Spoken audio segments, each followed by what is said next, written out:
Sega.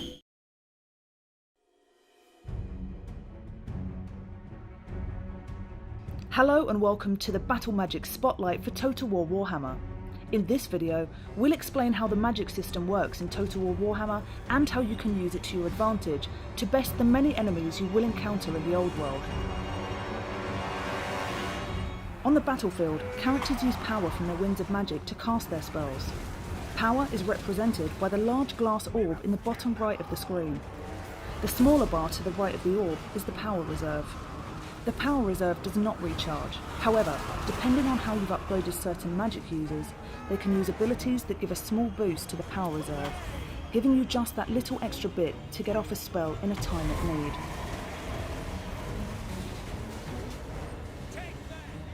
Magic on the battlefield has large tactical implications if used correctly.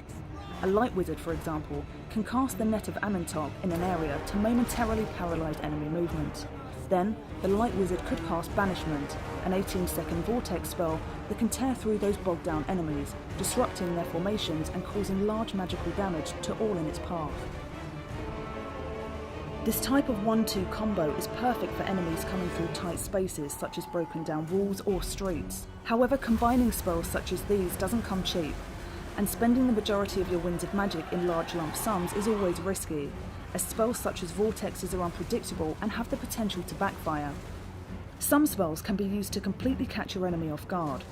Can't quite chase down that pistolier cavalry that keeps shooting you from a distance? With the Law of Vampires, you could cast Raise Dead, reanimating a unit of zombies behind them. Now they won't know where to turn to avoid close quarters combat. Similarly, defenders of tight streets, gates or walls can be neatly exposed to a fresh unit of zombies climbing out of the ground to wreak havoc from behind, causing fear and panic to the defenders.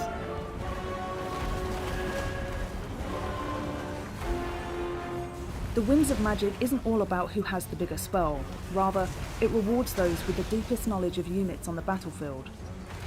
Each law has a variety of hexes and buffs that can be cast on individual units or in large areas.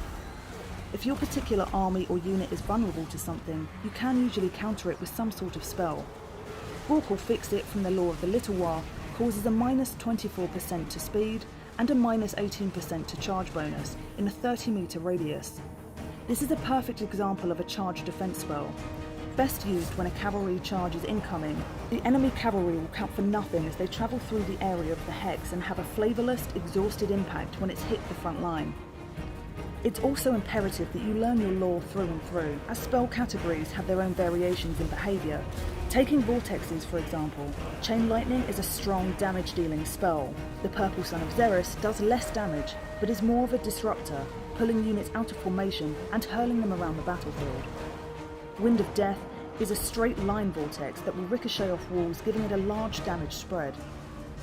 These variations in behaviour can have a huge impact on the battlefield, so studying the lore you're using is key to victory.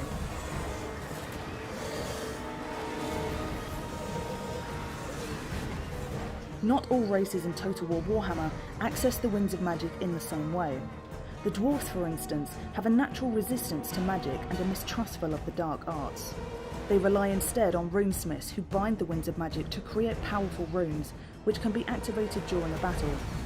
Unlike the Winds of Magic, these runes never lose their power during a battle and can be activated after a small and brief cooldown period, making runesmiths an incredibly powerful and effective foe on the battlefield.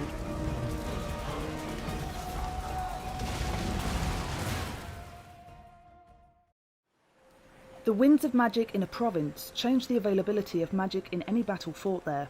Strong winds hand an advantage in battle to any units that cast spells. The Winds of Magic always blow, but they can blow at different strengths in different places on the map, and the strength varies over time. The strength of the Winds of Magic at the location of a selected army is shown on the army panel and prior to battle on the pre-battle panel.